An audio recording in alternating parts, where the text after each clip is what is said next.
when you're more junior in a role, walk around and see the names on the offices. Write down those names. You probably have Microsoft Teams or Slack, or there's an org chart function inside there. Click on the org chart function and say, okay, I should know my boss's boss, and my boss's boss's boss. And your boss's boss's boss has somebody else in that office. That is another stem on their org chart. Know those other people as well. Take on different projects that will get you seen by said people. When you have a vote of confidence from a VP, somebody who is over the person that I was interviewing with, if they're hearing from their boss, hey, I've known this guy for years, he does a good job, you're hiring him. That's how it goes. Welcome on, Dean. You can give us a small introduction for yourself. Who are you? Pleasure to be here. Who am I? Dean Doe. Yeah, that name gets me in exactly as much trouble as you can imagine, but it is my real name. Been in Denver for 7 years. I'm one of 100 black guys here. I work in tech, because obviously. And I guess do real estate as my dumb, expensive hobby. And that's a little bit about me. Do a lot of real estate. How did you get into that? How did I get into real estate? Well, I actually started my career in finance in New York. And so I knew a lot about cap rates already. I didn't want to look at numbers all day and moved to the middle of the country here in Denver, Colorado, where I still ironically look at numbers all day. But I played college football many pounds ago, and Khalif Raymond, who was the returner for the Broncos for a while, I figured I wanted to be, near a friendly face, and I could find Denver on a map when I started at Oracle and tech, as opposed to Minneapolis, where I just knew that was going to be cold, and black people in the cold go together like oil and water. So picked Denver and noticed the appreciation in this area was uniquely different than everywhere else in the nation in terms of available homes, right? And ones that would actually cash flow, because you have world famous mountains you can't move, which keeps real estate pretty strong, and a blossoming tech industry, which gets bigger and bigger and bigger as the weeks go by, because all of these self-inflated CEOs and tech moguls love to have a view from their $16 million Vail or Breckenridge mansion. Disgusting, dude. Millions of dollars for the view. And they're empty. And they sit empty most of the year. It's nuts. It's bananas. And just now you have trying how to get many a piece of that. Now I got 8. 8 homes, 20-something doors. Yeah. Oh, how many doors is that? 8 homes and something like 23, 24 doors. Dang. Yeah. A lot of doors. What are people doing wrong when they try to get into real estate? I feel like there's a whole push towards like online influencers like being like, oh, invest in real estate, invest in stocks, make your money, whatever. It's like all this whole like thing going on. And it's like, it's not really that simple, right? You can't like go and be like, oh, I'm going to get a loan and then it's going to appreciate to $2 million and I'll be rich. Exactly. That's one of the dumb things people do is they bank on the appreciation. If your shit, pardon my French, doesn't cash flow from a 30-year conventional fixed mortgage at the time you get it, then don't fucking buy it, right? Don't just say, hey, I'll be able to charge more in the future in fucking theory, until theory is blown out of the fucking water because the markets crash or some shit goes wrong. Yeah, markets crash. The Fed decides not to fucking lower the rate like they say they've been going to for the last year and a half. And now you're like, shit. Oh, it's coming up on 2 years and I thought I was going to refinance. And the banker's like, nope, hold that 7.6, buddy. That's tough. Yeah. Yeah. So what do you think is kind of the way into the real estate market if you're looking to invest?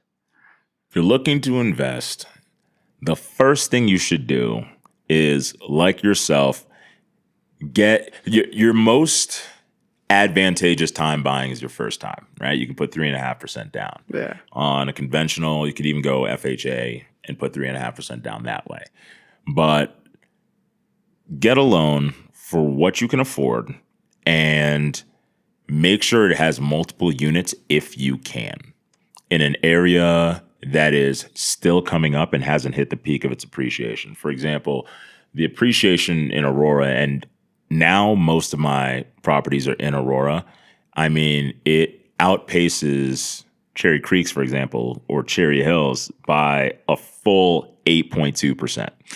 because when you're already at $13 million in a house, how much the can you go pool up? of people who can afford a $13 million house it's not a pool, it's a fucking red Solo cup, right? There's like 100 people in Colorado. Exactly.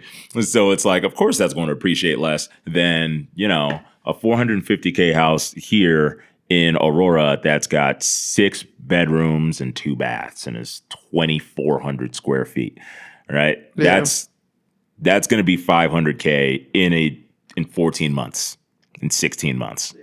Yeah. So the main thing you're looking at is where can you actually have market growth? Where do you have market growth, and most importantly, where does it cash flow? If it cash flows at, if it cash flows $800, your cash flow is eventually going to go down because your property taxes rise, but you're going to have more years of that property and figuring out what you want to do with it, or selling it, 1031 exchanging it, which we can get into later, and buying a bigger property or an apartment complex or, whatever the hell you want to buy.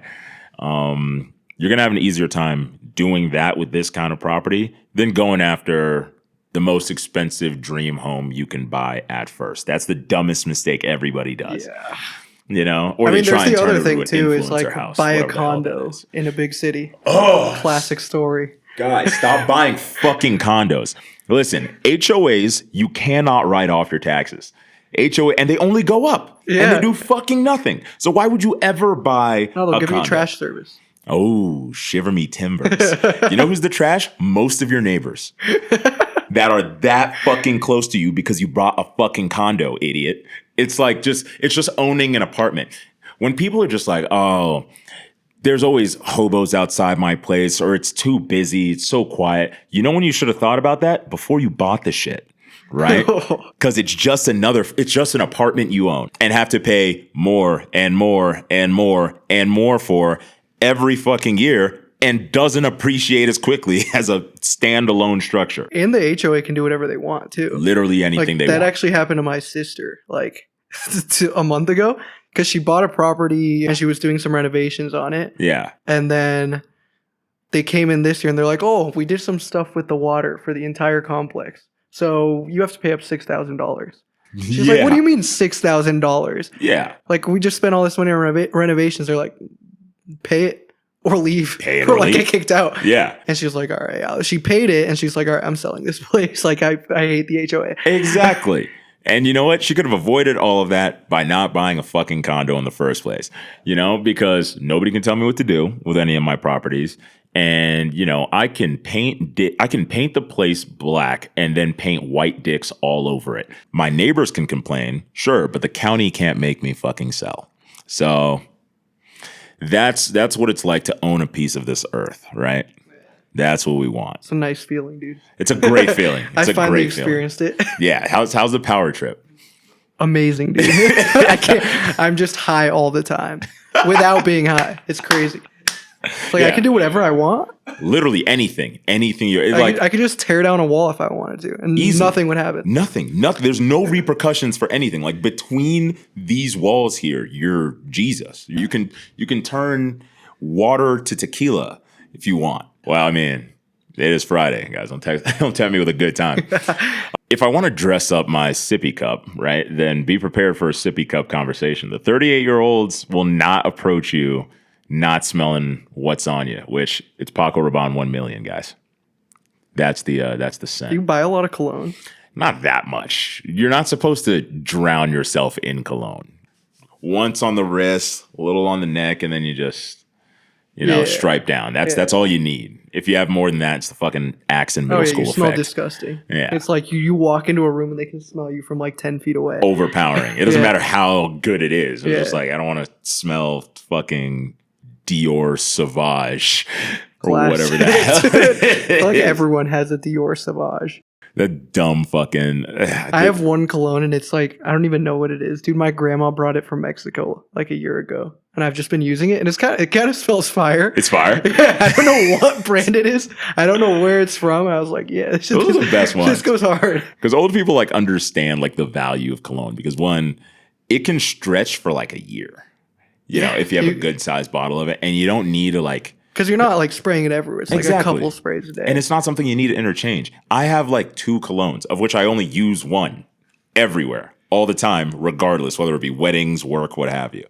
So guys, stop buying $200 worth of drinks to strike out at the bar and go buy some good cologne, change your fucking clothes and wash your hair and learn how to hold a conversation. You'll be all right. Oh, And buy a fucking house. You're setting the bar too high, dude. I guess the bar is too high. Like, have a full conversation. That's asking a lot, man. All right, shower once a day. That's all you need to do. Just start there. Yeah. But with buying real estate, we can go back to that. Like, one of the big things is like prices are kind of shooting up and everyone's like, I can't afford to buy anything. And like, I'm lucky enough to have at least cash flow from a job where I can go ahead and throw that into a house. Yep. Like, what are we looking at if like I'm trying to get houses, I'm trying to invest, I'm trying to basically build my financial backing? What do I even do? Well, if you already have one, sit on the equity, get it to cash flow as much as possible, and then skip to buy your next, if possible, in a year. Yeah, well, I mean more like someone who can't afford to buy Somebody their first. who can't afford to buy their first should, I mean, quite frankly, start wholesaling.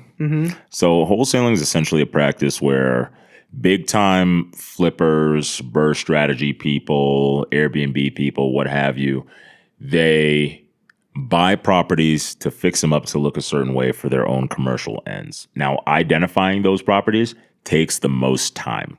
So if you just devote yourself to doing some research, finding where things are appreciating, where things are going up in the market, where a lot of flips are occurring, and seeing one of those houses, build a list, and essentially, get in touch with some of those flippers, some of those developers, what have you, and to just say, hey, is this the list you're looking for? I know it takes a lot of time right now. And, should you go under contract, you give me a little bit on the back end. So let's say there's a $350K house in Barnum. The after repair value is like $450K, only needs about $30K in renovations. And let's say if I identify an ideal property for you that you'll go ahead and go under contract for, give me $10K, give me $12K, give me $15K. Keep doing that. And then after 2 or 3 of those, you'll have enough for a down payment for probably something you can't afford with your day job on your own. Yeah. Like you'll be able to put enough down to where your monthly payment is actually maintainable. It's actually maintainable, exactly. Because the difference, remember, between at least here in this local market, between a $390K house and a $560K house for a 5% conventional down payment is like $4,000. It goes from $29K to 33 and change K. Yeah. So that's all you need. Yeah. That's what you need to get started. What are your thoughts on going in like 20% just to make it cash flow? That's dumb because you tie up too much capital and you're going to remove your chances of acquiring properties more quickly on the offset, which is what you're trying to do until you reach sort of your limit. And yeah, it's not worth tying up, for example, that same 30K just about. It's not worth tying up 100K, whereas the median home price here is like 505-ish around there. It's not worth tying up an extra, 70K that you may or may not have or going to have to wait a certain amount of years to amass for what is essentially a difference of $185 a month in your monthly payment. That's really the only difference. Yeah. From a 5% conventional to a 20%. Is it really that small? It's that small. A lot of people don't realize that. Our parents had told us, hey, save up till put down 20%. You're not going to have private mortgage interest. I was like, okay, well, the private mortgage interest, one, really isn't that much. And once you reach 20% organically anyway from having the house, for 6 or so years, that drops off, which just adds to your cash flow. Yeah. Right. So you're not paying PMI forever. It's just until you actually reach 20%. Yeah. And another thing is on a 30-year conventional, if you make one extra payment of your monthly payment every year, you can spread that out, but just applied to the principal, you're actually going to be done paying that loan in 18 years. So How does that work? I mean, you're just paying towards the principal, right? Because you're not paying any interest. Well, yeah, you're just on not that paying payment. the interest. Yeah, because there's interest rolled into your monthly payment. Sure, the monthly payment stays the same for virtually the life of the loan and 30-year fix, besides property taxes and insurance. But the principal itself is just going to be going down and down and down. It's just a matter of how much is applied to the principal. The bank wants its money back first, which is why, let's say your monthly payment is $2,400. Yeah. Right. Your interest is like $2,000 of the 2,400 to start out. Yeah, so you're paying $400 on principal. On principal, yeah, which is why it's Like not whittling down. $4,800 a year. Exactly. So imagine now you're paying the full 2,400, an extra 2,400 in one payment that has no interest in it, which is essentially 6 months of paying down the interest. Yeah. I mean, paying down the principal of your loan, right? So doing that consistently, yeah, you'll be done with the loan in about 18 years. Okay. Is there any reason not to do that? And are you doing it? Yeah, I do it pretty regularly. The reason not to do it would be and make sure run over through the numbers with your lender, because some places, especially institutions, if you don't have a mortgage broker, which you should have an independent mortgage broker, they can shop better rates for you. They have an early repayment penalty because they want to make sure that you are strung out and paying as much interest as possible, essentially, throughout those 30 years. So, yeah. So if you get a predatory loan, If you get yeah, exactly. If you get an institutionalized, really predatory loan, then yeah, they're going to make sure that you have a repayment penalty. But you could just as easily not get one of those. Yeah. Just just get a mortgage broker. Just get a mortgage broker, and you won't have that to deal with. You can advertise 3-Point Mortgage. Great mortgage broker. And great mortgage broker. And one of my best friends, 3-Point Mortgage. They're responsible for all of my loans and houses and my $3 million in leverage debt. That's why you can't get a credit card. And that's why, Amex, you little shits, you won't give me a credit card, though you keep fucking sending me these ads my way. God, I just want to fucking go to the Centurion Lounge. God forbid, and DIA, you know I'm good for it, you fucking pussies. But you basically you've cash flowed so much that you could theoretically just not have a job and live off of it. Theoretically, yeah, for sure. Which is like, big dream. Like, get enough money to passive income and cash flow. Like, why are you getting a job now if that's like... Because it's easier when you have W-2 income to go ahead and buy a house, right? Especially when the bank can look at your statements, look at their own debt coverage ratios, know that you're going to be good for the loan and approve you so that you can close in 15 days, in 30 days, right? That just to make it easier is why. Because otherwise, they're going to have you pay 20%, which you may not have the capital to do. Yeah, but it's 20%. Uh-huh. It's tough. It's tough. You know what to do with $100K? I would sooner buy like 20,000 McChickens than fucking pay. What are you going to do with 20,000 McChickens? Gonna eat them. I didn't get this size by not eating. 20,000 is wild. Bring back the regular McChicken, not the spicy McChicken McDonald's. That shit's kind of spicy. Or the McRib. Didn't they bring it back? They always bring back the McRib. Yeah. I still love it. I mean, I always post it on my story and I get a diabolical response for good reason, but everybody that responds has never tried it. Try the McRib, then let me know. When it comes to at least building out that initial cash flow, one of the best things to do is probably get a job that pays you well. Yes. And that's probably hard to do, at least right now. It seems like job prospects are kind of hard, especially for people coming out of graduating and like they're trying to get jobs, trying to figure that stuff out. What's like your advice for somebody like that who's either trying to get a job or has a job that maybe isn't paying them that well and is trying to move up in that world in their career so that they can go ahead and invest? I'd say think very deeply about your mobility in the company.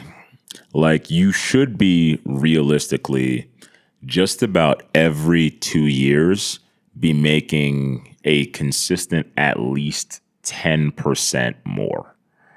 So if whatever you're doing doesn't allow for that, I would say look into something else or try and supplement your income with a certificate or something else of that nature. Maybe learn to code, right? Or something else that can pay you higher. The CS grads won't like that, dude. Will The they CS not? market is not doing well right now. Oh no, yeah. Yeah, people are getting fired left and right or laid off and trying to get jobs. Damn, that's tough. Why are they getting laid off? Well, there was just a huge influx of computer science software Beyond the demand. people coming in, yeah. Okay. And so now you have a very large pool of entry level, junior, maybe mid level developers, Mhm. and companies are like, we don't want these guys, we want the seniors. So they're just like Ooh. laying off these people. Well, And they just want to hire immediately senior engineers. that's fair. Well, then I'd say if you're in that same boat, there tends to be a typical, you're a charismatic guy. Most people that are in CS are not, right? So you just so happen to have the soft skills to be successful and go far. I would say develop those soft skills and go into project management because you understand the technical of the technical people that you have to actually go ahead from a Gantt chart format and manage in terms of asking for updates, seeing where any disasters or corrective and preventative actions need to be taken, and then speak English and non-tech speak to those that are simpler on the actual delivery team side because they're not the technical people. And in terms of software implementations, which typically just go wrong for a million reasons, a very good project manager can curb that. So I would say pivot and use the technical knowledge you already have with your newfound charisma, right? For good, and you'll be paid a lot, and then you can buy a house for sure in a year. And even if you're a bad project manager, you might still get a job. You're probably still going to get a job because the certification is really easy to be a project manager because they're going to hire you because you have the technical But every experience. engineer will hate you. Oh yeah, horribly if you're for a bad sure. one. If you're a bad one, every engineer is going to they're going to try and revolt Yeah, it's on the some classic story. Dracula Like, shit. oh yeah, we have these requirements, and then project manager comes in and they're like, yeah, here are your business requirements. You're like, this tells me nothing. Yep. You're very helpful. Like you've left not cleared up any issues for me, Yep. and now I have to figure it out. Facts. It's horrible. It's horrible. So that's where the bar is, though, most of the time. So if you can do better if than you can that, do slightly better than that, yeah, you're just- golden. you'll make it. You're golden. What was your career progression like when you came in to tech? To tech, I started as a BDR at What is Oracle. It is a business development rep, essentially dialing for dollars outside of college. And my salary was like $50K with an additional $25K possible based on performance, which I always hit because I'm Himothy Jones, Himmy Neutron, Himmy Turner, and I could talk on the phones. So I was naturally curious, learned a little bit more about the tech that I was selling. It was ERP at the time, stands for Enterprise Resource Planning. For those of you who don't know, that's essentially the financial spine of a company. Very, very big system. The ERP system is the largest system in a company, typically. And yeah, from there, I got promoted early directly into mid-market, which was previously reserved for external hires. That's something I prided myself in, just trying to make more, sell more deals, earn more. I wasn't even thinking about buying houses at the time. I was buying stupid shit like this. And I got promoted again. So I got promoted twice while I was at Oracle, which was the big thing for me because I started to realize from a macro scale that they were still paying me as an internal hire, though all of the external hires, just base salary wise, were making way, way, way more, like literally 2 to 3x as much. And I was like, okay, I should jump ship. Did that, paid off well. And then I moved into accounts payable automation for the real estate industry, given that it was easy because I already had a finance background and ERP is essentially just financial software. Moving into a sub-segment of that, which is accounts payable automation. It was this company, small company, good company called Nexus that they later on went to get acquired. And so when I joined on with Nexus, whereas my base had only jumped 5K, even after 2 promotions, my base jumped 35K. So I went from a 55K base, and I'm, 23, 24-ish, to a 90K base. In one move. In one move. And so I was like, okay, Dean, savor this experience because this is the wave, this is the future, and this is how things have to be. And then did well there, went into, it was a great opportunity. And once you can sell software, you can sell software anywhere. It's more about teasing out the needs for people and actually solutioning for the need than selling on product, which a lot of reps do poorly because executives don't give a fuck what the product actually does. They just want to know that it's going to work and that implementation is not going to fail so that they can get all of the people they manage who are smarter and more technical than they are typically off their fucking back. Yeah. That's why. Okay, we found the budget. We're going to get the software you guys are all asking for. And you're saying it does the thing we need. Okay. Exactly. And it does the thing you need. Are you sure? Are you fucking positive? And they will grill you. That's the hardest thing about at least the large enterprise deals. I'm like, I swear if you fuck me on this, I will burn you guys alive. And I'm like, yep. And they're like, okay, deal. Oh, yeah. The whole thing with software is you can really sell anything, but then it actually has to do it. It actually has to do the thing. Yeah. It's like selling software theoretically is really easy if you actually have the product that can actually do the thing. Like you just tell them, oh, yeah, you have that need? I'll solve it. My software does this. And then they get the software and they're like, it doesn't do that. And you're like, already sold you. Yeah. Because like the reason most software contracts go 3 years plus is because the IRS says it needs to be like at least a 3-year contract or more for you to actually capitalize it. So they will get stuff back on their taxes as opposed to just like a 2-year contract or a 1-year contract where you would expense it at a lower tax return rate because it's just an expensed software. It's like if you were, I guess like working from home and your company allowed you to expense certain living expenses, right? And get that back. It's like you expensing Netflix as opposed to, you expensing, I don't know, furniture or something that's going to last longer than 3 years that you will continually use. Like if you got a really nice chandelier or some shit.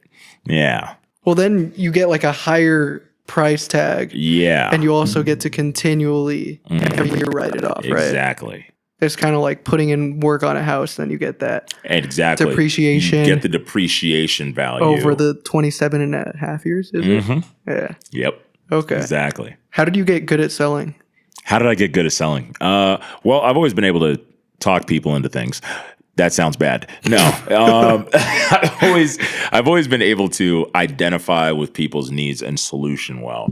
But I'd say I got good at selling by honestly watching better sellers around me because many people are siloed in their cubicles, literal cubicles in the DTC when they're like, okay, I got to make this amount of calls, this amount of emails, right? And they do not get better at their craft because they're not absorbing what successful people around them are saying, doing, and how they move. And me, it was just being a sponge. Yeah. That's how I honestly got better because you can talk the talk, but the way you instill confidence in a buyer is wildly different from your style, from their style. You're going to end up being a chimera of a person with the best traits of yours naturally, and then those more experienced and doing better in the field around you. So I just listened. I listened and listened and listened and experimented and tried this way and tried that way. And then all of a sudden I was hitting quota. And did you have anyone in particular that mentored you or did anything like that? Bunch of mentors. And I was networking, a lot of networking, especially a 180,000 person company. It's pretty easy to get washed out of the frame. But I would say I learned a lot from Roman and this guy, Chris Warfel. There were 2 VPs, as well as Michael Stays, Charlie Pasanante, people that were in the BDR classes before me that I was just seeing, Will Decora, become reps, and the challenges that they went through and then how they overcame them. It sort of gave me like a cheat sheet, just walking around, talking with them, talking with people that weren't even on the direct sales side, but also on the account management side to see, okay, what happens after a deal is actually sold? Getting a picture of how do you actually fulfill it? Exactly. Because you speaking about the fulfillment of that goes way further than you talking about product to an executive or anybody with buying power. Because they want to know what it looks like after they buy. Yeah, exactly. They're like, okay, well, I want to see a successful implementation. I want to speak to one of your customers, and having those go-to customers on hand, they're just like, oh, I've used them as a customer reference before for X, Y, and Z. They love me. I can get you talking to them like this. I can bypass the whole requisition process to put in a ticket to get them to speak to. I was like, no, I can just have you speak to the people that I want you to speak to, and they're going to instill you with the confidence before that. And I'm going to tell you, hey, a lot of implementations fail. Executives already know that. They've been in this for 30 years, right? They're like, here's how we're going to make yours not and ensure success. And they're like, okay, that's what I want to fucking talk about. Yeah, because that's probably the more risky part for the business is the implementation part. Absolutely. If that part doesn't work, then 40% of implementations fail. Even if the product is good, but you can't implement it into whatever they're trying to do. Yeah. Then it's useless. Cooked. Then it's shit. Useless. They just wasted hundreds of thousands, millions of dollars. Hundreds of thousands to millions of dollars that they wasted with the extra implementation fee on the front end, and it's going to keep fucking them for at least the next 2 years. Yeah, because they have to keep it. Because, they have to capitalize keep it. And or rip it out and re-implement it, and business stops while they do that. Imagine what happens if a company can't take fucking orders. It dies quickly. It's very risky. McDonald's can't sell chicken sandwiches. Exactly. It's over for McDonald's. You've lost my business then. No, you still got the fish. But how are you networking in a large company? Like, you have 180,000 employees and you probably work with maybe like 10 to 20 people. How are you really tackling that networking aspect in a company like that? When you're more junior in a role, walk around and see the names on the offices. Write down those names. You probably have Microsoft Teams or Slack or something for inter-channel, intercompany communication, right? There's an org chart function inside there. Click on the org chart function and say, okay, I should know my boss's boss, and my boss's boss's boss. And chances are your boss's boss's boss has somebody else in that office that is another stem on their org chart rolling up to them. Know those other people as well. And, don't just try and distinguish yourself with the sales you make or your go-getter attitude, but try and take on different projects that will get you seen by said people. That way, when you have a vote of confidence or a letter of recommendation, like I did from a VP, somebody who is over the person that I was interviewing with to join their team, if they're hearing from their boss, hey, I've known this guy for years, he does a good job, you're hiring him. That's how it goes. There's no question. There's no question. Okay, and what are you doing when you're reaching out to these people, getting to know them? I mean, I didn't drink coffee, so I wasn't asking for coffee, but what I would do is essentially these company happy hours, act interested, just sort of see what's going on in their regular life. I talk about shows a lot because people bond over shows. And honestly, in the case with Roman, I had this mini chess board and I would just sit and play chess with people, literally. And at happy hours? At happy hours. Well, the ones inside the office, right? Because there's all this compulsory mingling where it's just like, I don't really care, but I want to appear sociable for my personal brand. But it's like, I mean, it might be a little quirky, but it's like, okay, if they see somebody with a chessboard, they're like, this is a nice change of pace, right? Yeah. And then, somebody's doing something interesting. Exactly. Somebody's doing something interesting besides this whole thing that we do every it's always awkward. It's like a little bit like, how's your day going? Exactly. It's like your classic happy hour with like coworkers that you probably never see very often. Never see. They come in the office finally and they're just like, oh, how are the kids that I've never asked about? Because I don't really care. I'm just assuming I have no kids. Yeah, exactly. It's like instead of running into that, you're like, oh, you must have been the other office looking guy with the software bro jacket that I must have mistaken since you all have the same swag. And I was like, okay, no, it was like, I'm just going to be me. I'm going to play some chess. And then we ended up playing chess like every quarter. And so that's how he got to know me more. And I mean, even in a different, even back while I was already working for a different company and I'd been removed from Oracle for years, he was the SVP of sales, bigger title at this different company, which he went to Stanford. He's a genius. Could have retired twice, right? One of those guys. But he's just like, hey, I'm starting a new team. Want to hire you. That just reached out of the blue, on LinkedIn. And that's the importance of connections. That's why you always have to continue to network and continue to foster those. And, it doesn't have to be something that takes a lot of effort. It could be that quarterly, mind you, chess game, And that'll get you a job position. That'll get you a job years later. So pro tip is bring a chessboard with you at all times. Exactly. And learn how to play. I'm pretty shit at chess, dude. iPhone games, iMessage games. It's pretty easy to get better than your friends because they don't I'm know how better to than play. like your average person, but anyone who actually knows how to play, I get cooked. Yeah, Mitch is pretty good. Yeah. Mitch is really good, actually. That's because his brain works too fast. Don't let it get to your fucking head, Hamilton. Anyways, have you always been kind of like very social, very gregarious, very outgoing, or were you maybe different and you kind of moved towards this way because it was maybe more useful or more helpful for what you were trying to do? I definitely moved this way because it was more useful. Typically, like my perfect day is eating something I cook and staying at home and watching anime. That's what I like. I more deal with people. I seem like an extrovert. I'm actually an extroverted introvert. Yeah. But my social battery is stronger than most. So I have an appetite for it, but I don't seek it out. And especially as a kid, I was just mostly introverted. This was definitely my dad's fault because he made me read a book a day until I was in 6th grade. So I had no friends. A book a day? A book a day. It was... From when to when? Oh, this must have been like between 3rd and 6th grade. That's crazy. It's nuts. 900, over 1,000 books. Yeah. Like it was gross. Like we would just go pretty much... I would go to school, church, and the library. And that was your day? And that was it. And he'd just bring me there, and I'm like, this is hell. But I got to pick one comic book in each stack of books for that week. So I would always pick, like, manga, which is how, like, I was already into, like, Dragon Ball Z, but it definitely, like, propelled that because that was my release.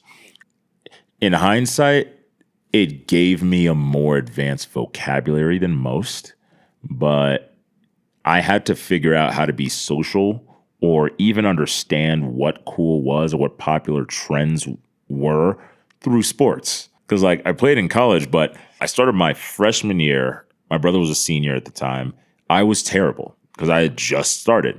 Then I got way better my sophomore year and I was on varsity, and then the rest is history. But that adaptation was not natural. It took a lot of work. A lot of work. And the more plays you make on the field, and especially on defense, when your name is actually called out whenever you make a tackle or something like that, the more people that are at these games start to learn your name, and then you can spark up conversations in high school. Otherwise, other than that, it was weird because I had sort of a high school musical moment.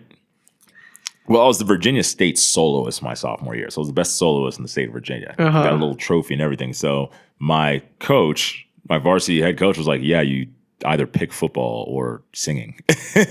And I was like, what? Like, I want to go my own way. Yeah, you had your Yeah. angsty songs singing in the locker room. Literally. Yeah, and he was just like, grow the fuck up. And I was like, all right. I picked football, and then it ended up panning out. But yeah, that's... But you learned kind of like how to get into the social realm through sports, essentially. Exactly. That was my back door into it for sure. And what was that like? Like trying to, because you said up until like 6th grade, you were maybe like a social recluse. Yeah. Oh, like, it was terrible. What was that? The first time I got invited to a girl's house, her name was Shannon, And there were other people who I knew were popular but didn't know them. Mike, the first time, I'm getting invited to somebody's house. Not like a sleepover situation, but we're definitely like coming back late. My dad sends me there in a full fucking suit. A suit. And I'm just like, I show up, nobody's in a suit. I'm like, oh, I'm cooked. Wallahi, I'm finished. I'm so finished. Bro. And it was like we were playing spin the bottle. And yeah, no, needless to say, I did not get invited back there, but it was a good learning experience. Just sort of like, okay, so this is like what people do. And then, yeah, from then on, didn't show up in fucking suits. That was so heinous. Like, what the fuck was he thinking? I'm like, you got to have some awareness. And again, he's 78 right now. He's been old. He had me at 50. He's been old my entire life. Right. So it's just like he was born in 1946. Like, he's as old as Nancy Pelosi, like World War II shit. Like, it's when he was born, essentially. So it's just like sending somebody there, and it could be the African thing as well. It's mostly the African thing. But he's like, okay, I think it's normal for my son to show up at somebody else's house with a full suit. For fucking what? Because I didn't have normal clothes. Because we'd go to Ross and just buy belts for him to ship back to his African friends. Why belts? Because he wore belts a fucking ton, and he's an old man and is like he's the epitome of the color brown. So just like old people, like belts and sweaters and cardigans. Like, he wears scarves inside the house. I bet his style kind of goes crazy. It used to. His style actually did used to go crazy. Yeah. Oh no, he used like, just imagine a guy floss. wearing a scarf inside. Oh, that yeah. dude's either like really weird or he's like cracked at like that's fashion. what I'm saying. Like, in the late 70s, his shit probably went crazy. Yeah, like that's style, what I mean. Like, his style was probably like unmatched. Yeah, but then you pull up to 2010s, 2000s. Yeah, you put up to 20, and you give them to your kid, and you're like, "Yo, wear this." Yeah, and I'm just like, bro, like the high school, like, yo, this is wool. Like, what? I'm wearing wool to high school. What are you fucking thinking, bro? Like, yeah. And so he had no fucking clue. And then I was trying to find other shit. And it's like, I tried to go in the exact opposite direction to see if I would land in a medium. Like, there's a now since deleted Facebook picture on my profile of me in like jorts and a triple studded belt from Hot Topic. Like, you know, when the belts had the studs in rows, I had one of them shits like I was fucking Avril Lavigne.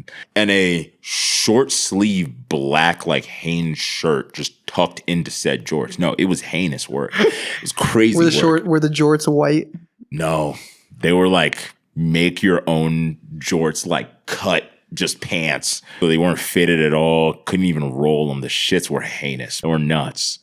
So yeah, it took a lot of figuring out. Were you raised by both your mom and your dad? Yep. Yeah. How'd they end up meeting each other and then coming here? Dumbest Disney movie fashion. So my dad was visiting a friend of his in Cameroon.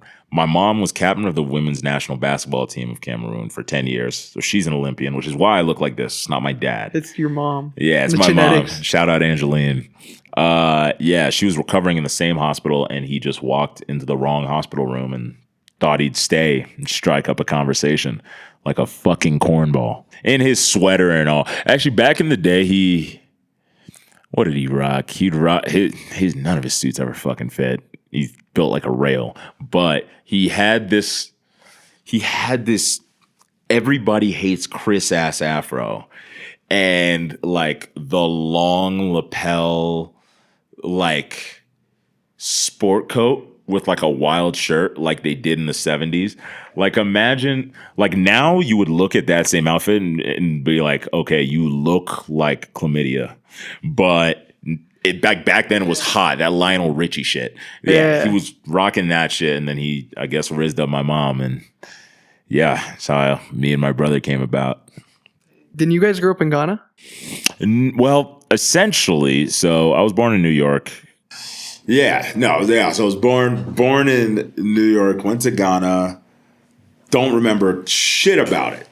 Like, and for anybody who's ever been to Ghana, it's like not much to fucking remember in the first place. Like, it's a little bit more westernized than other places in that there are malls and you can buy fucking Pringles. But Pringles is good. Pringles is good. Pringles is good, especially when you're starved for Pringles in Africa. Yeah. So, like, everything that is common here becomes a delicacy because of the Sarah McLachlan commercial-esque state of things. So, when you don't have paved roads, Pringles are pretty fucking luxurious. Pave the roads with Pringles. Exactly. At least making that, heaven in your head. Yeah. But, yeah, going there and meeting family that I probably will never see again unless somebody important dies. Yep. And, yeah, coming back, it was a very unique experience because I would have much rather have gone to, like, Cameroon on my mom's side of the family. Because, like Joel Embiid, that's my cousin. That was interesting to find out. Like, what else? Just,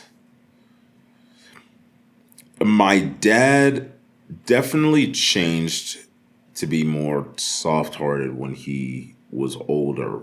But when I was a kid, I feel like he was always anxious about keeping things going. And it was palpable, and I didn't really realize where that stemmed from until many, many years later. But we'll get to that. After we come back to the... Wait, no, say more about that. Say more about that? Okay. Well, so he worked for the IMF for 41 years, which is the IMF's International Monetary Fund is like a second World Bank, essentially. But he was only promoted twice. He has a PhD. He was a senior economist. But it was still, he's 79 right now. It was still an age in which there was plenty of rampant racism. He was never promoted as quickly as his peers. Even though he researched and published more than they did, it was never enough. And I had the childlike audacity to always ask why he was never smiling when he came back home from work. Then I finally found out. As a child would. And as a child would. Yeah. And then I found out, and I thought to myself, like, wow, that was very short-sighted of me, as all children are. Yeah. But it makes sense why he didn't really want to talk about it then. Yeah. And so after he retired and that gorilla was off his back, it became more apparent when things came to light, how he was treated, the things he thought, the things he endured. And I just, from there, sort of vowed to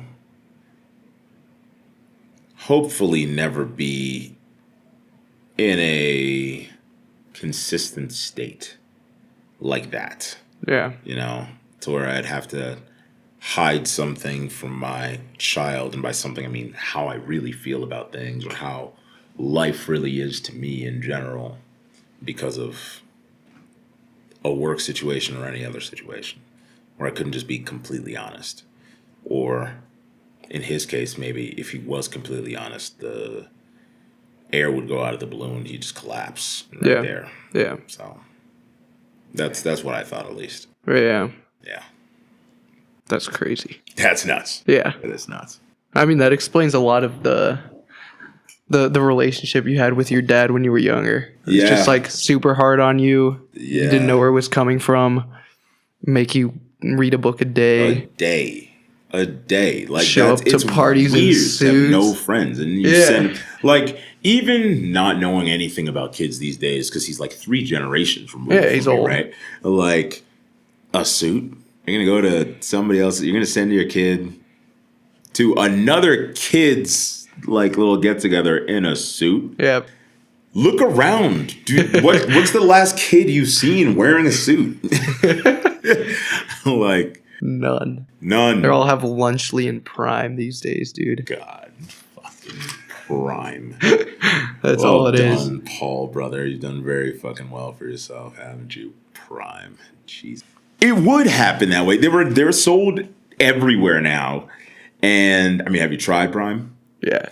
As much as I hate Logan, shit is fire. Like the flavor. You can't hop on the train. The flavor is actually hop on like the train. great. They did a lot of flavor tests. The flavor is. I'm disowning you. It is. Forever. It's gas. It's gas. What was your experience like going from young Dean, who had your dad breathing over your shoulder with all his things that he had about how he wanted to raise you, and then being Dean now? How do you go from that to that? Well, how exactly would I reconcile that? It was a lot of rebellion, but rebellion in terms of how I acted and what I did. Yeah. As opposed to like directly rebelling against him or talking back. Who I wanted to be was so unclear for a long time because of that extreme discrepancy of not knowing what the ideal was, knowing what his ideal was, but also not knowing exactly how far away from his ideal I wanted to go. Yeah. Right? Because at the end of the day, his ideal was prim and proper, suit wearing, and put together, generally has their life together. Yeah. My ideal also had my life together, right? So it's like that part didn't differ. And so then I was forced to think about how many other similarities there are between our ideals in terms of respect, how you comport yourself, the investments you make in people, time, energy, money, emotions, relationships. Like it's a journey that I think is finally coming to a conclusion. But I can almost never really be sure because just as people are dynamic, that vision of what I had for myself continues to change as the world around me changes. Yeah. Because industries aren't the same as they were. Getting to know people is entirely different. Yep. Like the social dystopia caused by dating apps. Yep. I mean, the ideas of the activities that one would do to find themselves, like going on vacations, going across the world, seeing other cultures, other people, and deciding, okay, how much of this do I want to bring with me to build this ideal? It's a tough thing given that I'd only seen, well, until I started going out on my own into the world itself and taking these vacations. Africa, the United States, and my aunts and uncles that made it here to the United States, which those are just other African households that haven't changed in the United States. So it's like I understood that I had a pretty two-dimensional view, and then I had to do something. But now it's like, have I done enough? Yeah. Is it good to stop right here? Do you think you've done enough? Say, I feel like I've done enough. But do you feel like internally? Do you feel like you've done enough? Like no, internally, I hope I've done enough. Yeah, like there's some sense of trying to do more to get away from. Yeah. This sense of I'm not there yet. I haven't made it yet. I haven't accomplished everything I need to accomplish. Which is, it's ironic that I do feel that because not only have I not accomplished everything I need to accomplish, but one would argue as far as my contemporaries, I'm doing great. So haven't I truly accomplished that? And then I tell people to, go at their own pace. Meanwhile, I'm accelerating out of fucking control for what exactly? Like this should be enough. Yeah. This should be fine. Yeah. In theory. Like if you told most people this amount of success you've had, they'd be like, oh, I wish to have that. That would be my finish line. Correct. And it's like, I'm not even 30 yet, like it's part of the reason why I don't tend to share this thing. Like I'm not trying to make them self-conscious And it's not something that I like. And because of the anxiety that it brings, it's not something a path I ever want them to go down. But they also want that for themselves. So then I asked the question, okay, well, while I was doing all this, what the hell were they doing in their 20s? Yeah. You know? Yeah. And then nobody special. Yeah. Like, it wasn't kid from Ghana. just a kid from Ghana. Like, I don't know. It's an interesting thing to reconcile, because I should be able to breathe. I tell people to breathe all the time, and I don't. I feel the same way. Yeah. I feel like I always have this ethos of like, oh, you should be able to like have fun, work hard, enjoy your friends, family, relationships. Yeah. But then in my own time, do I actually do that, or do I just castigate myself into this forever workhorse that just continues to work until I'm done? That's what I do. That's like I'm like, when will I die? Will I feel the regret of having made this my status quo for so long and eschewing literally everything that I tell people about relaxation and taking their breaks while not doing so? It makes me. What's weird is that I don't feel hypocritical by saying that. Yeah. Even though I recognize it is. Yeah. I don't feel hypocritical about it. So it's like, you know that you need to work hard and do something, but it's like, I tend not to make excuses for the powers that be or feel sorry for myself. But like, I mean, in their eyes, or what they want their quality of life to be and how they're moving towards that, or just where they're at right now, these people that are around, like, they are lamenting why the price of things just has gone up in general, visibly over the last few years, and shows no signs of stopping. And I'm like, you could lament about that, but even if you did so, what would be the point? Yeah. You know, it's driving us towards mass nihilism, but at the same time, like, it is what it is. Yeah. I mean, there's like this dichotomy between thinking about all the things in the system that are wrong that we should fix. Oh yeah, the employer-employee relationship has deteriorated. Wages haven't kept up with inflation. People are hopeless at their jobs. Like, all of those things are true and they suck, and we should probably do something about them. But at an individual level, like, it kind of just is what it is. And the only option you really do have is to figure out how to operate within those constraints. Correct. Boss up. Yeah. By any means. You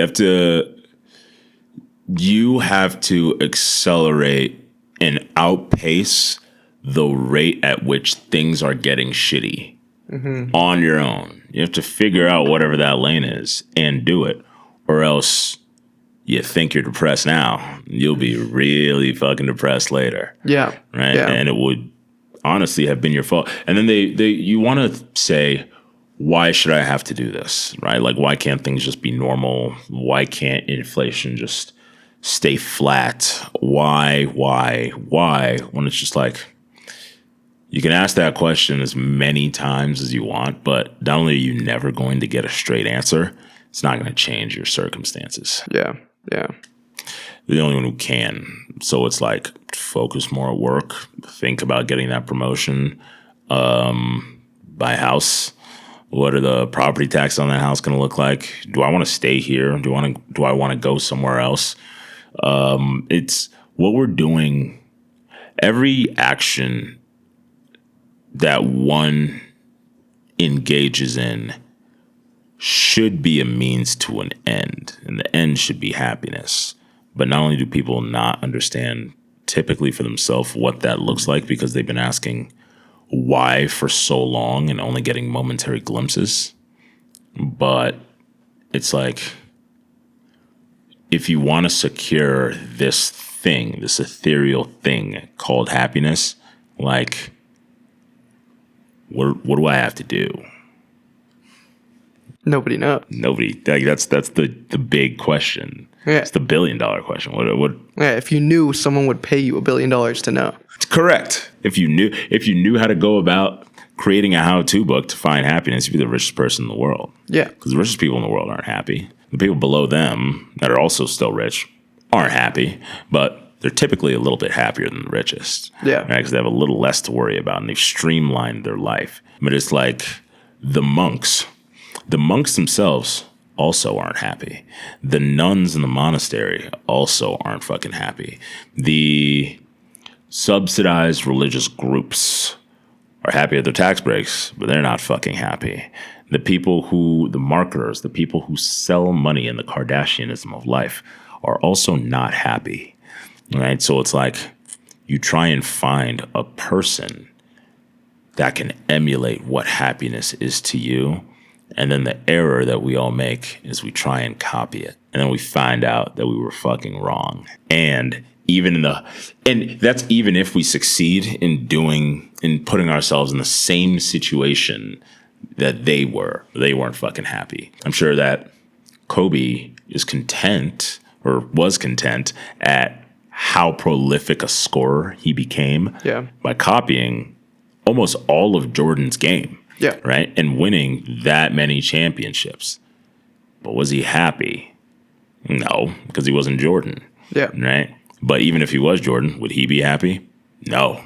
Jordan's not fucking happy. He's gonna sell the fucking Hornets. Yep. Like you can have the things you thought would make you happy, but the flaw of the human condition is that the heart will never be content.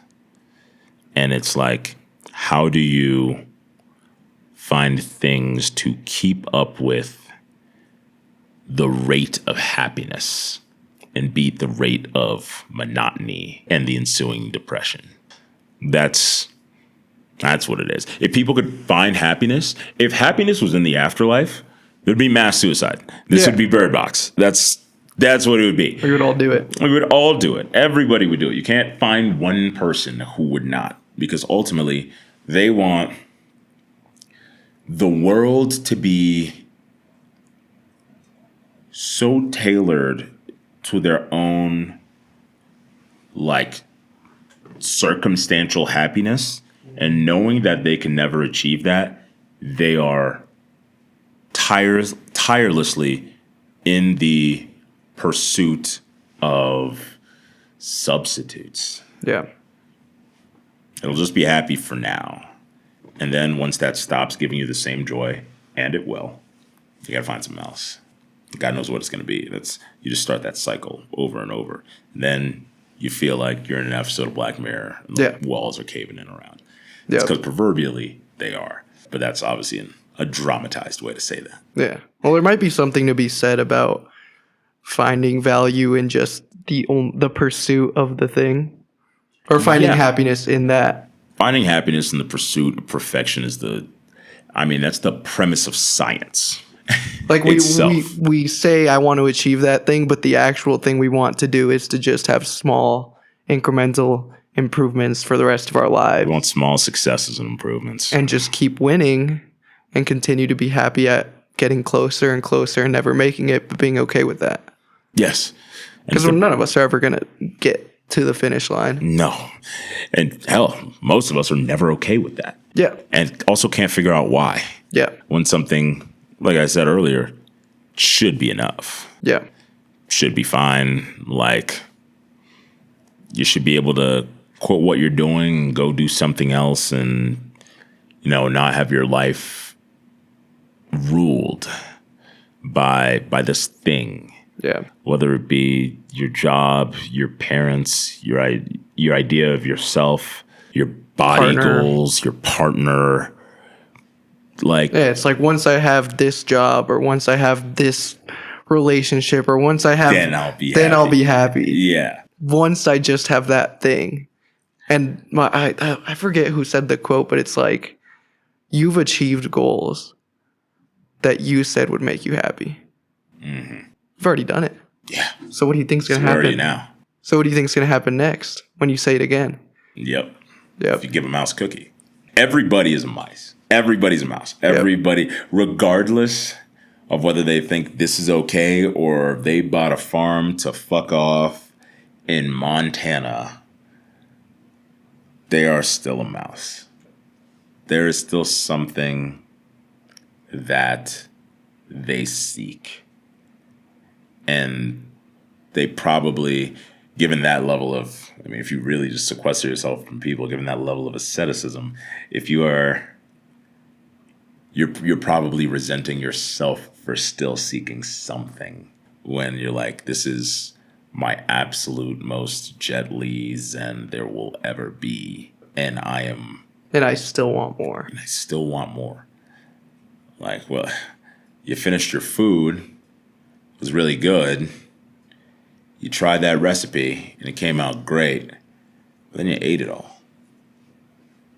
Now you're full. Now you're full. For a little bit. Yeah, except between that and getting some ice cream for dessert, you wanted one more soup dumpling. What are you looking at doing now? Realizing that the cookie keeps coming, you get the cookie and you want another cookie. Will you accrue more financial success, more accolades? Well, that can't really stop, can it? Because, I mean, we are in a death spiral that we don't know where it's headed. At least in the case of the properties. I'm definitely going to sell a few of the properties in this next year because I'm studying for my realtor's exam right now. Mm-hmm. One, because it's not that hard. If you see every other realtor is just a fucking ex-bottle girl. So, yeah, sure enough, it's not that hard. And two, I wanted to get that distinction to be able to do that, and then I'll probably honestly just use the profits to buy more properties and like St. Louis and do the same thing in cheaper areas with better upside that aren't quite as IPA. But oh man, after that, it might be as corny as it sounds, the journey of self-discovery moment. Yeah. It might be that time. It might be the,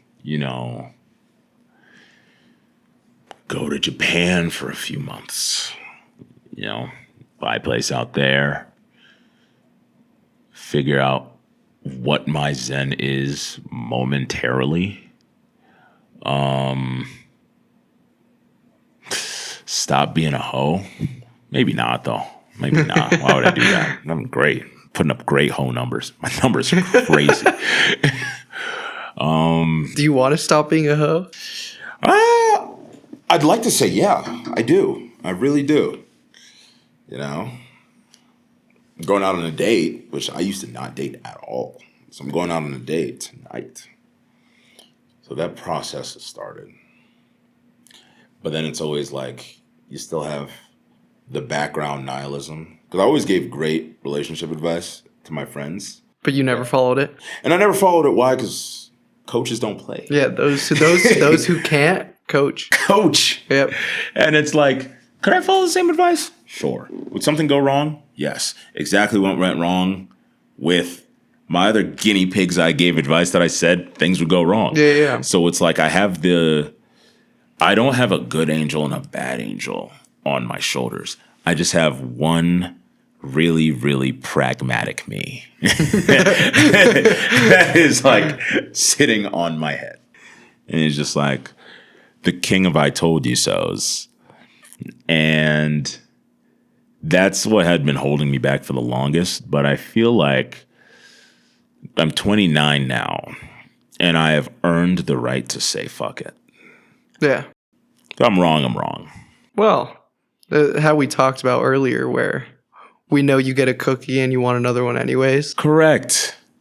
Does it even matter if it doesn't work out? Realistically? Really doesn't. May as well try. You might as well. Like, you know that you're always going to want another cookie. You're always going to want to feel like the man, X, Y, and Z. But it's like, at some point, it really won't fucking matter at all. So why not have that be sooner than later? Yeah. And if it falls apart, it falls apart. It falls apart. All right. So long as I don't do anything to have caused it falling apart, you should be fine with yourself. I'm not gonna Tristan Thompson anybody, but like, it's fucking. He's had an interesting career. Yeah, he's the most prolific cheater maybe in a while since Tiger Woods. But yeah, like she makes me feel like I can be at equilibrium or get me out of my own head. Box checked. I don't think it. Everybody trying to just like meet somebody with preconceived notions like it's build a bitch workshop will naturally fucking run into failure every time because something is going to be off and they're going to always be pointing the finger like you're not this, you're not this, you're not this, you're not this, and then lose whatever sense of introspection they started with, like you're not all that yourself. You know? Did you look at your own checklist?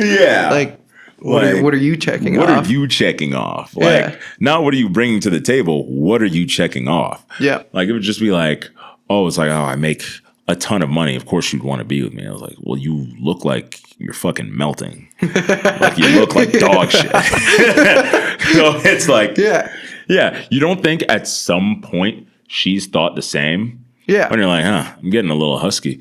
And then she doesn't say anything? What the fuck do you think she's thinking?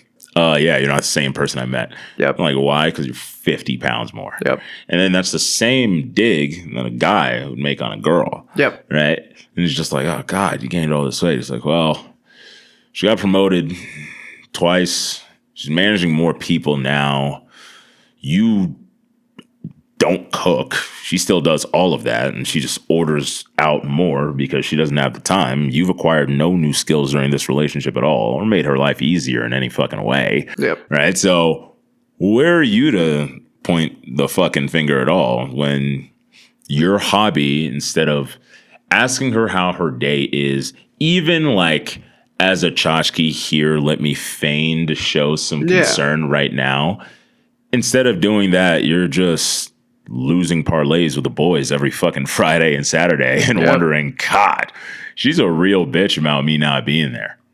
I wonder why. Like, the shit is really not that hard, but I like what you said about the if she makes me just get out of my own head, boxes checked. I think everyone just looks for their partner to fulfill every single part of their life, as opposed to just be their partner and do like that function correctly. Like, your partner's not supposed to be your therapist and your best friend and your like. She's got a job. She has her own life. She can't just fill every function for you. That's what you have other friends for. That's what you have your therapist for. That's what you have your family for. They fill those functions. And I think the smaller you make the partner function, the easier it is for it to function. Way easier. Like, people, like, shout out to the people that say they're low maintenance and actually are. Like, that is all it is. Like, if you don't hear from me for 2 days and you have my location, you know I'm at fucking home. And I just text you occasionally, I'm at home watching anime. 90% of the time, I am at home watching anime. So, not problematic, not doing anything illegal, not doing anything crazy. Like, if you are cool with that, God bless you. You know? Like, that we're going to go far. We're going to go miles. You're going to get that ring a lot sooner than you fucking think. Like, because that's sort of, if a relationship was a human body, that's sort of homeostasis, that resting balance, if that is good, that's all you need. Like, you don't need more than that. You don't need to be trying to be the couple that you emulate, which is like your friend's couple. Because every girl has the mean girlfriend with a perfect life who's going to get engaged to some rich dude. And they're going to have rich kids. And they're going to, like, all of that. You not only don't want that because they're not well-adjusted people, but that's going to come with its own host of issues that are going to sort themselves out in the most malevolent ways. Yep. And then they're going to be divorced, and they'll be like, okay, well, oh, you guys looked so Instagrammable together. It was like, well, that was the irony, right? The more Instagram the couple is correlated inversely with how well their relationship is doing. Yeah, exactly. They're doing terrible. Yep. If they're doing a fall photo shoot in flannels on a mountain, they're cooked. Their relationship is in the dumps. Oh, in the dumps. It's on life support. Yeah, it's cooked. Like literally one more of those, and he is either killing himself, which he's already fucking tried and failed, instead of going to therapy, or like they are in the rockiest patch of all time, and it's only a matter of time before one of them does something drastic. Because, like, you know, he just wants some wings and to be home watching football. You know that you want to outdo your friends with this photo shoot, and this is setting a precedent of having to do a bigger and better one every autumn. For what? Like, for who? Yeah. Like, if you are in a good place with your partner, what that means is that as far as outside of your like support network and close friends and family, you don't need anything else. Yeah. What's anybody else's approval to your partners? Doesn't mean anything. Doesn't mean anything. Unless they not married feel to them as though their relationship has an issue. Correct. Then they're like, I need to get approval from there to just like, okay, but that's when you have to have the balls to broach the subject. Hey, do you think this is working from the outside looking in? Yeah. Well, this is how I've seen them treat you. How does that make you feel? How often does this occur? Yep. Okay. And then get to a roundabout point where it's just like, well, these are the questions you've answered. And this is what fundamentally constructs the basis of a good relationship. How mismatched are those? If you feel they're mismatched, then you should probably have a conversation about that. If they're not mismatched, they're going better than ever, then think like, okay, is this going scarily well? Well, then Great. Great. Don't change anything. Fuck it up. Because so many people are just like, it shouldn't be going this well. It's like, couples need to fight. I was like, here's the thing. While couples do fight, fighting manifests in different ways. Yeah. Something might not necessarily be a fight at all. The disagreement is more like, no, there's got to be some schism. There's got to be struggle in a relationship. Because it shows the passion or some weird idea of like... Some weird idea of what passion is supposed to be. Like this is 50 Shades of Grey. Yep. Like that's not what a relationship... The couple that has been cool with themselves since high school for 40 fucking years, they didn't change anything. They might have gone to some new places. They didn't fucking change who they were. Yep. They were the same people then, and they grew together beautifully as the same people now. Low maintenance, without changing fucking anything. You know what they always said the perfect couple was? What was it? Oh yeah, a blind woman and a deaf man. I think that's always like the metaphor that they make. And I was like, okay, if you not tolerate, but find a better synonym for tolerate, but honestly relish the imperfections of your partner, like, oh, that's always been them. Like, your relationship is going to be a whole lot better than the ones that came in with expectations, tried their best to match each other's expectations, let the rift between them grow larger, and then ultimately end up splitting when they knew way too late, when they knew the relationship was over years prior. They already knew. Years prior. And when you know, you know. Yep. Like, people that always say they're like, oh, I kind of knew when it was over. And I was like, it's funny how I always hear that, and then you don't fucking do anything about it. Well, why? The sex was great? Grow up. Grow the fuck up. Are you kidding me? Like, it's your job to verbalize. Yeah, 100%. And if you can't verbalize it, then you don't get to say anything. You don't get to say anything. If you've never brought up issues that you have, and then you're mad that those issues have never been resolved, you have no anything to stand on. You have nothing to stand on. If you can't, I'll say it's till the day I die, and everybody says this, and it sounds so fucking like it's so played out, but it is based on communication. There's verbal and nonverbal communication. That's the basis of every relationship. And if you don't feel like you can communicate with your partner, who is supposed to be the person you can feel most vulnerable with, Yep. then it's your fault. Yep. You're in the wrong. You're wrong. And if it's because of your childhood trauma, figure that out. Go to a therapist. Go to a therapist.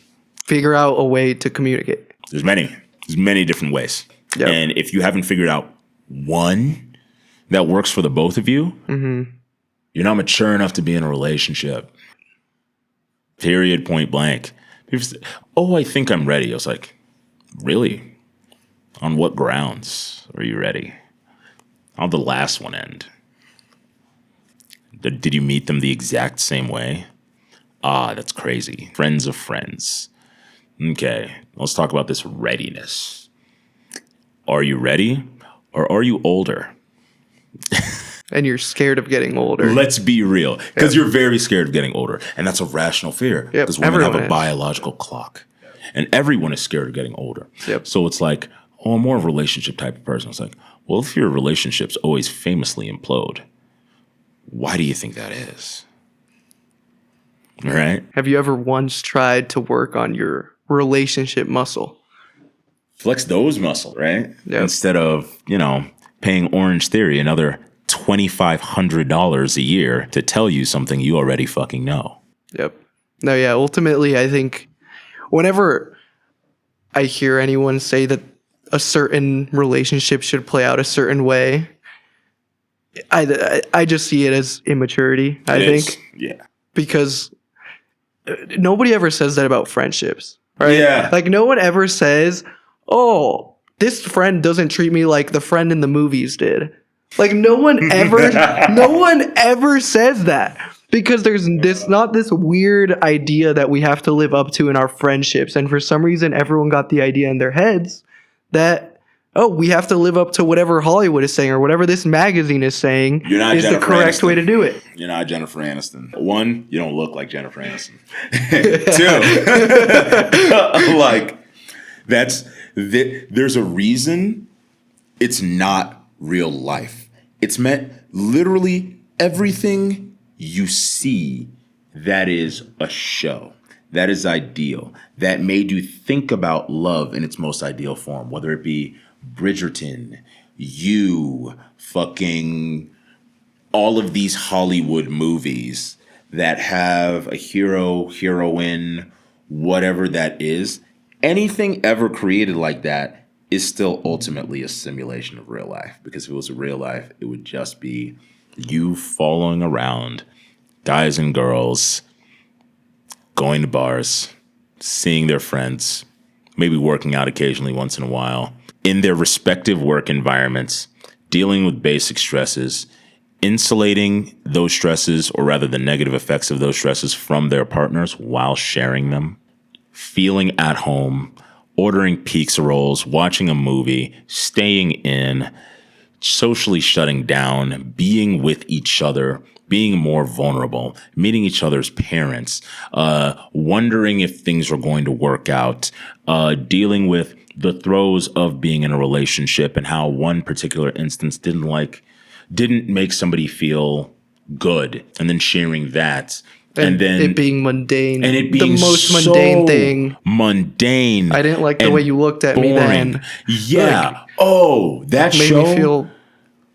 You wouldn't last 2 episodes. Yeah. It wouldn't last 1 episode. Be like, oh, where's the passion? Where's the passion? excitement? Because everyone wants to see a hero's journey in their relationships. But it's like, if you just want a relationship that works, stop trying to pursue that. Correct. That's never what it's going to be. Yep. Your idea of passion is going to change. And that's going to be ultimately the one that turned out to be better for you, that you can only figure out by fostering a good relationship, which a show can never do for you. Yep. Because you're not them. Yep. You don't have their backgrounds. You barely know who you are, right? So how can you expect a show to perfectly play out some scenario that is your perfection. Grow up. Like, Yep. and I say barely because relationships only work when people know who they are ultimately, Yep. or they can change for the better to suit each other in a symbiotic way. And it was always on the path of what they were going to be. That's when relationships work. Yep. Like, all of the people who've written these lists about what their ideal person should be, kill yourself. Where's your list? Where's the, okay, I just created this question for my ideal girl. Let's social experiment this shit.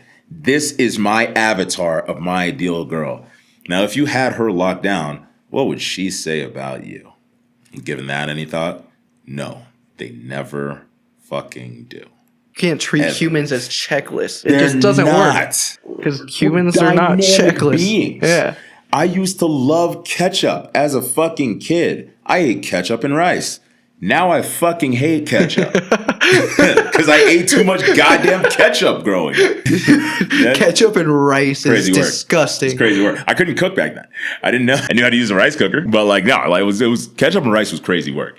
Ketchup and rice was like some hot dog chopped up in it. All my African niggas, you know exactly what I'm fucking But talking people will about. take something like that and say it's an ick when it's like, what if that person was perfect apart from that thing? Like they were good for you.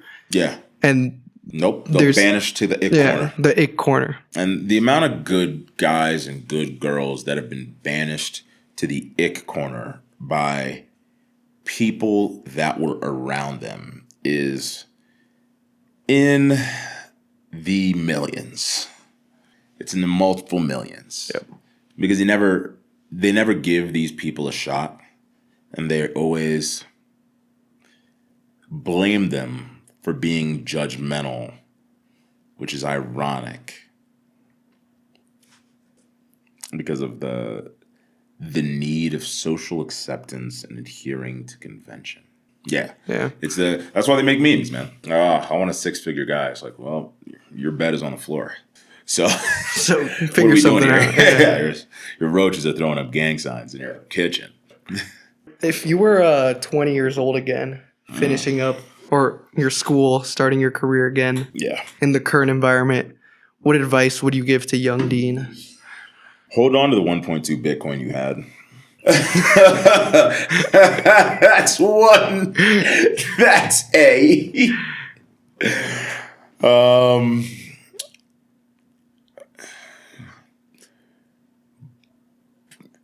You should, if I was 20 years old, continue to hone the skill of networking and speaking, and take the concept of Kaizen, continuous improvement, to heart. Well, no, when I was 20, I was still in college. So you mean like 22? Yeah. Yes, 22. I would say buy a house as quickly as possible instead of all this dumbass jewelry. Call your friends from college to see how they are doing. The girl that you thought you didn't love and later found out you did love, call her too and do whatever you can to make that work.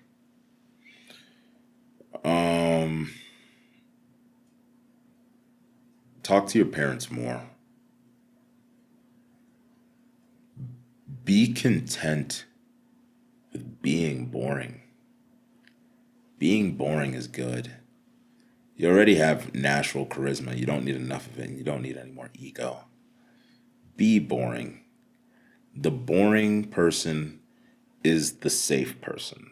And the safe person is always better than the dynamic person who draws crowds in rooms, because they are closer to truly knowing who they are than that other person. Drink more water. Eat those fucking vegetables. Say no more. In general. and in life, whether it be in work or in life, know when you're overloaded. Take your breaks. Learn constantly. Learn more. Read more. Keep working out. Consistency is key. Consistency is always key. With everything in life. Protect your peace. That is aided by saying no more. The only people you need to impress are yourself, your mom and dad. That's it. Play your game as best as you can, and be kind to yourself for your failures, regardless of how frequently or infrequently they occur.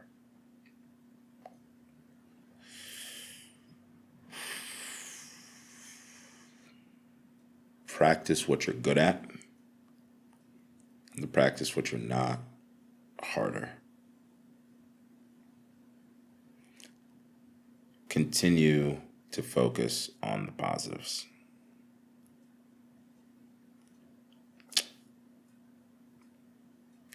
Try and get more rest.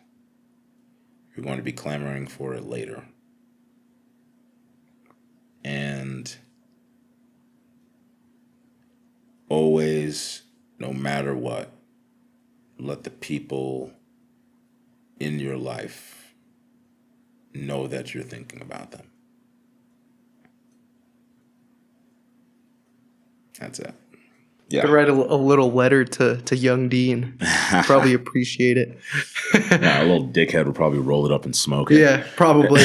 Whenever I think about giving advice to my younger self, I'm like, he wouldn't listen to me. He wouldn't. Yeah, I know he wouldn't. Yeah, I know he wouldn't. He wouldn't at all. But yeah, let's bring it in. We have a tradition on the podcast where we ask the guests to participate in a carrots and sticks challenge.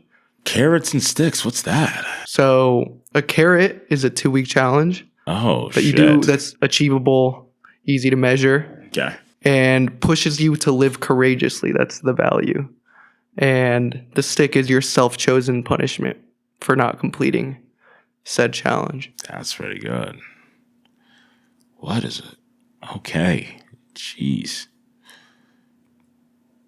Carrot. No matter what, I have got to, for the next, you said 2 weeks? Yeah. So much inconsistency in my life. I have got to work out Tuesday, Wednesday, and some other day of the week at some point religiously at a gym. Not at home, at a gym. Yep. Yes. I have to find a way to get that done. Yeah. 3 workouts for each week. 3 6 workouts, at least 3 workouts for each week. Okay. Yeah. And what's your self-chosen punishment? Self-chosen punishment is, fuck it. How about I run that 10K? I'm like, I want you to fail this challenge. I know you do. I know you want me to fail it bad. I know you do. I do. I just want to see you run. I would actually fucking kill myself. I would never get to that starting line. I do not want to run a 10K. Well, good motivation. You won't have to if you do your workouts. I will do those six workouts. Cool. Well, I'll drag somebody into it with me to do it at some point. It'll happen. It's got to happen. All right, cool. Well, thanks for coming on, Dean. This was great. Always a pleasure. Wouldn't miss it for the world. The pleasure is all mine.